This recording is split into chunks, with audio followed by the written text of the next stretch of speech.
Asia Central se está muriendo de sed. Poca agua, sequías prolongadas y agricultores obligados a migrar. Para resolver esta crisis, la Unión Soviética envió a miles de trabajadores para cavar y perforar un pozo de unos 178 metros de profundidad y luego bajar una enorme pieza de maquinaria dentro de él. Su objetivo era crear un lago gigante. Unos días después, el pozo se llenó de agua, y hasta soñaron con construir 40 lagos artificiales para la vida diaria, la industria y la cría de peces. Pero la verdad es que cometieron un error desde el primer paso, creando uno de los peores desastres en la historia de Kazajistán. Han pasado 60 años, y esta herida aún no sana. Entonces, ¿qué fue exactamente lo que hicieron y cuál fue el verdadero costo? Hoy, vamos a descubrirlo. ¿Lo recuerdas?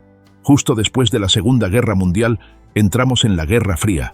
El mundo ya no estaba dividido por océanos, sino por ideologías.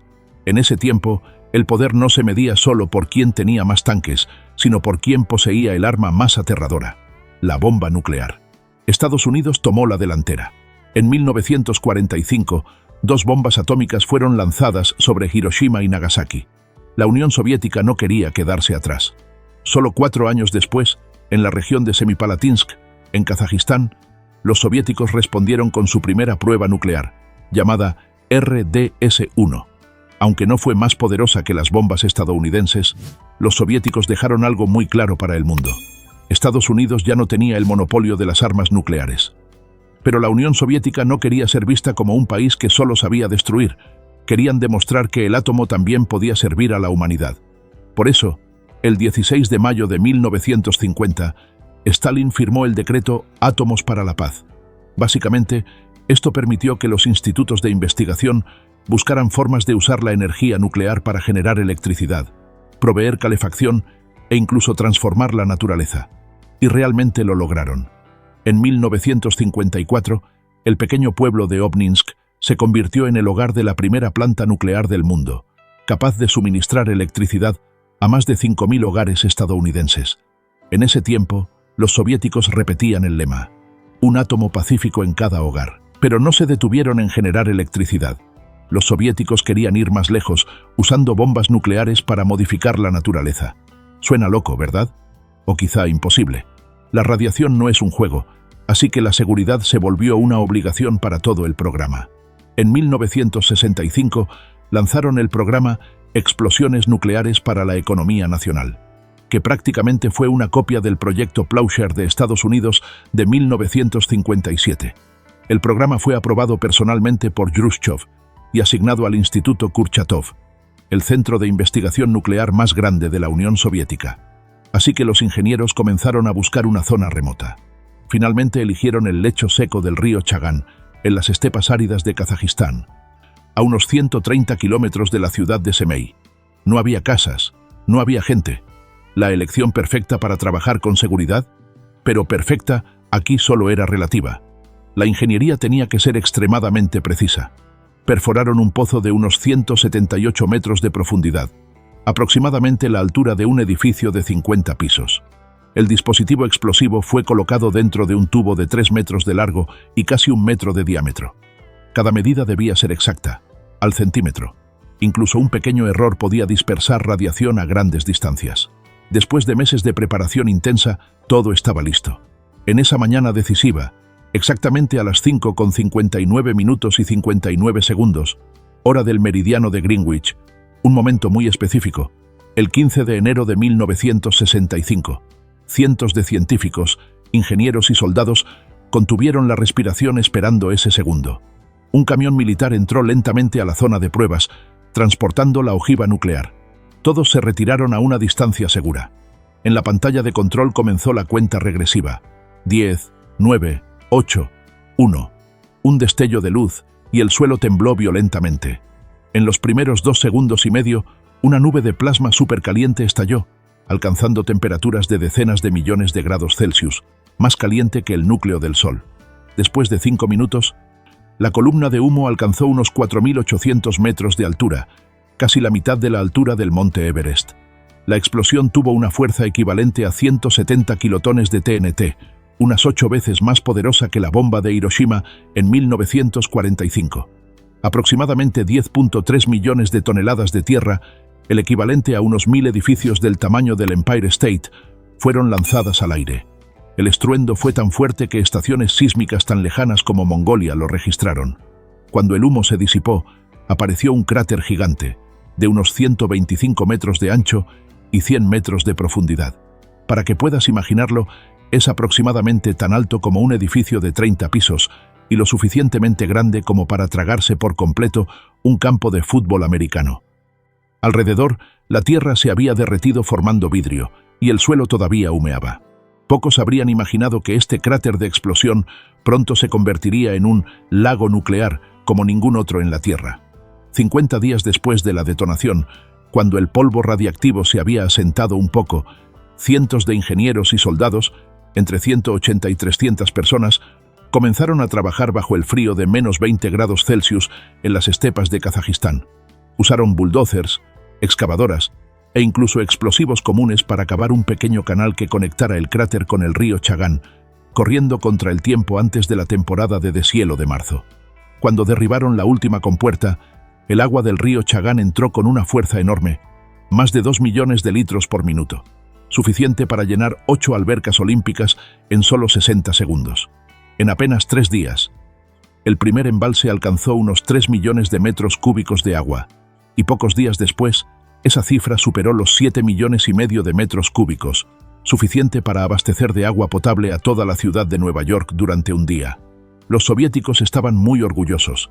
Planeaban replicar este modelo, creando 40 lagos artificiales con una capacidad total de alrededor de 130 millones de metros cúbicos, equivalente a 50.000 albercas olímpicas, o casi un tercio del volumen del lago Tahoe en Estados Unidos.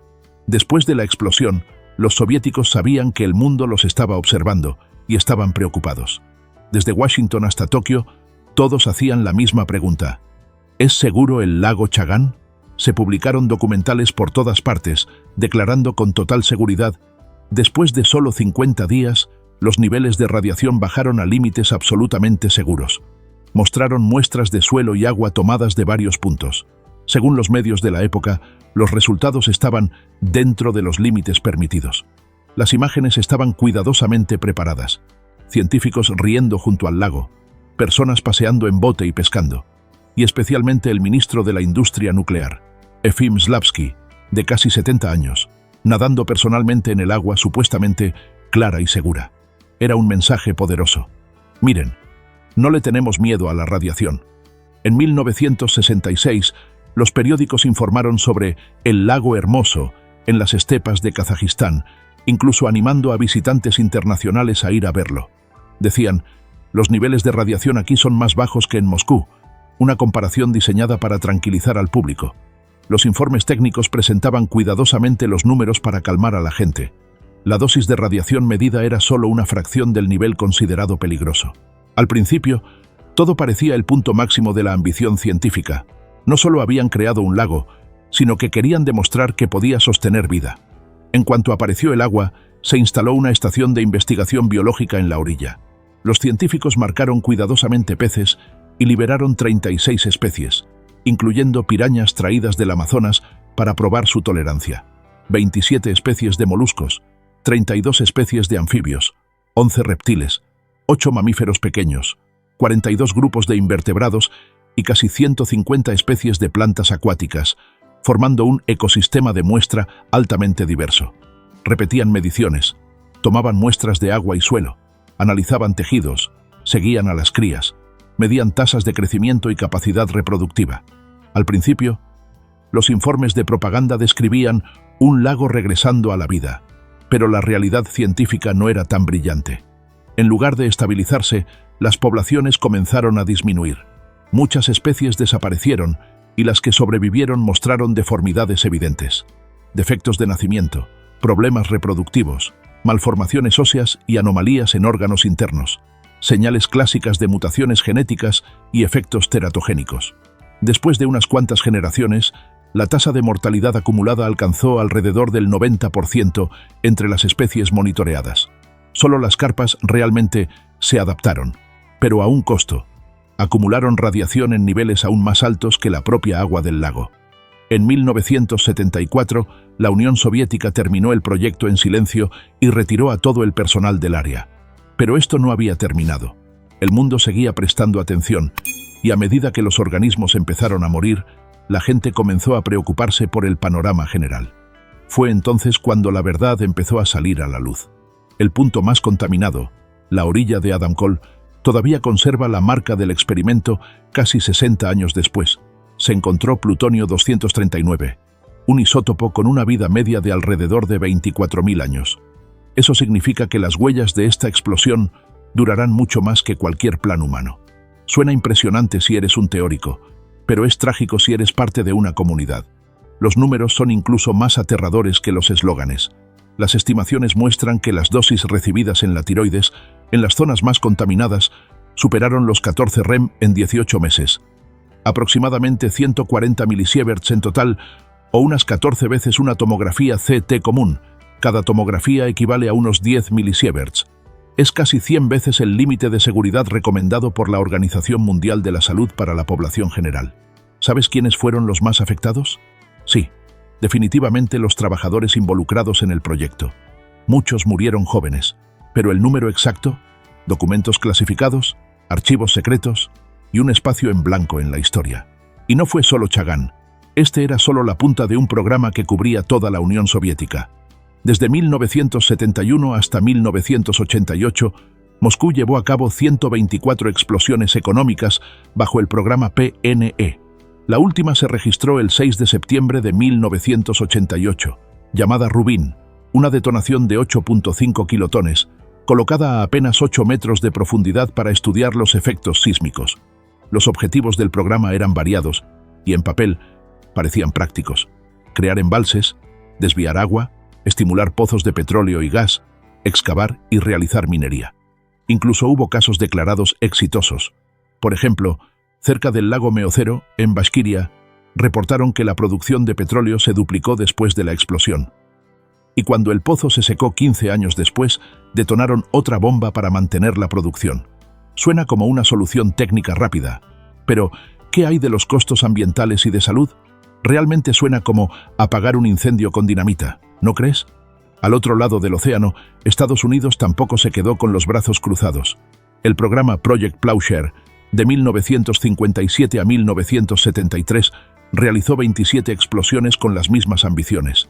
Sin embargo, informes posteriores mostraron que las bombas estadounidenses liberaron más radiación a la atmósfera, lo que significa que los cielos quedaron más sucios, aun cuando hubo menos pruebas. Así que 124 contra 27. Los soviéticos ganaron en escala. Pero, ¿alguna vez más grande significa más seguro? Entonces, ¿cómo es el lago Chagán hoy en día? Actualmente, el lago contiene alrededor de 17 a 20 millones de metros cúbicos de agua, el equivalente a unas 7.500 a 7.800 albercas olímpicas. Es suficiente agua como para hacerte pensar que es un lago natural. Pero no lo olvides. Es un lago radiactivo. La parte más aterradora no es solo el volumen total, sino la calidad del agua. Los reportes muestran niveles de radiación hasta 100 veces por encima del límite legal para el agua potable. ¿Qué significa eso para una persona común? Si piensas, solo hay que hervirla y ya queda bien, piénsalo otra vez. Isótopos como el plutonio 239 o el cesio 137 no desaparecen al hervir el agua. Se quedan pegados al lodo, a las plantas acuáticas y se acumulan en los peces. Pero lo más impactante es que la gente local todavía vive alrededor de este lago. Pescan, nadan e incluso comen carpas del lago, algunas de más de 1 metro de largo. Se cree que estos peces siguen siendo radiactivos, pero para las personas pobres de la estepa, representan una fuente de alimento que no pueden desperdiciar. El problema no es solo el agua. El área con suelo radiactivo, dentro de un radio de 3 a 5 kilómetros, se ha convertido en una fuente secundaria de contaminación, que se esparce al suelo, al pasto y al aire. La radiación entra en la cadena alimentaria, el agua del ganado, la carne y la leche, y al final vuelve a los seres humanos. Entonces, ¿qué piensas tú? ¿Estas carpas que lograron sobrevivir son un símbolo de la adaptación de la naturaleza o un recordatorio trágico de la era atómica? Querían crear lagos para sostener la vida, pero terminaron cavando tumbas para las generaciones futuras. ¿Y tú? ¿Qué opinas del sueño de los átomos pacíficos? ¿Puede la humanidad usar la energía nuclear sin dejar cicatrices en la Tierra? Comparte tus ideas en los comentarios. Y si quieres seguir explorando misterios ocultos y historias reales que parecen increíbles, no olvides dejar tu like, suscribirte al canal y activar las notificaciones para no perderte el próximo episodio.